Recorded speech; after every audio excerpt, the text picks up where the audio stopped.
Software যখন মারা যায় তখন আপডেট ভার্সন আসে। একজন যদি মারা যায়, একজন হাদি মারা গেছে মানে কি 18,000 হাদি আসবে। একজন মারা গেছে মানে কি 18 কোটি হাদি লড়বে। ওরা বোকা মানুষ, ওরা বোঝে না। ওরা কেন বোঝে না? একজন হাদি মারা গেছে মানে কি 18,000 হাদি এই বাংলার জমিনে 18 কোটি হাদি জন্মগ্রহণ করছে। আমরা সবাই হাদির মিশন বাস্তবায়ন করার জন্য, মিশন একটা স্বল্পমেয়াদী পরিকল্পনা, ভিশন কি ওই স্বল্পমেয়াদী পরিকল্পনাটাই আমরা বাস্তবায়ন করবো ইনশাল্লাহ। এই 4 জন আমরা বন্ডেড, এই 4 জন আমরা সবাই বন্ডেড, কিন্তু আমরা চেইন অফ কমান্ড একটু চেইন অফ কমান্ড কেউ ব্রেক করবে না। 10টা পাশে অলরেডি আমি দিয়ে দিছি ডিক্লারেশন। আপনাদের দেয়া লাগবে না। বক্তব্য নেওয়ার ইচ্ছা থেকে 3 জনের কাছ থেকে নেবেন।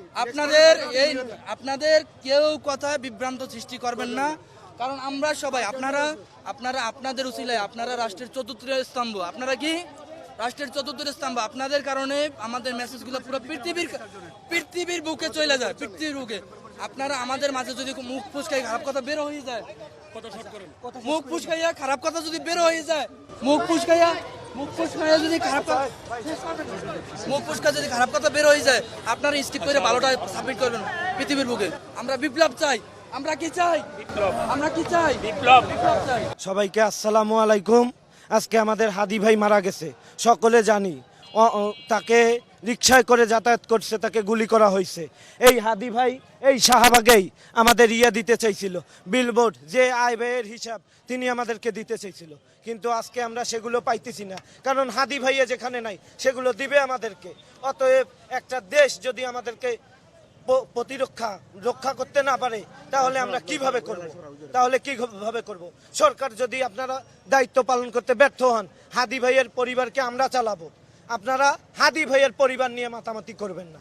কিন্তু হাদি ভাই আমাদের অত্যন্ত ভালো মানুষ, তার সাথে যারা মিশতে পারে নাই তারা বাংলাদেশ কেন, দিল্লি কেন, ভারত কেন, ঢাকা কেন, দেশের যে কোনো প্রান্তে মিশতে পারবে না।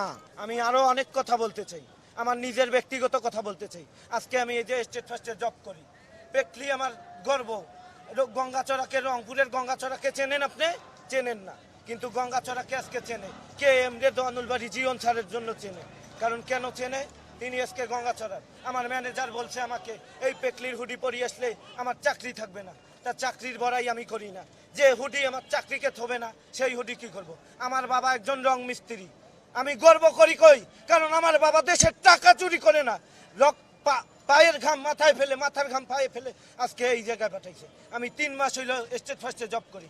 আমার চাকরি থাক আর না থাক, আমি মাটি কাটি খাবো, তারপরেও এই দেশের এই রকম সিন্ডিকেটে থাকবো না।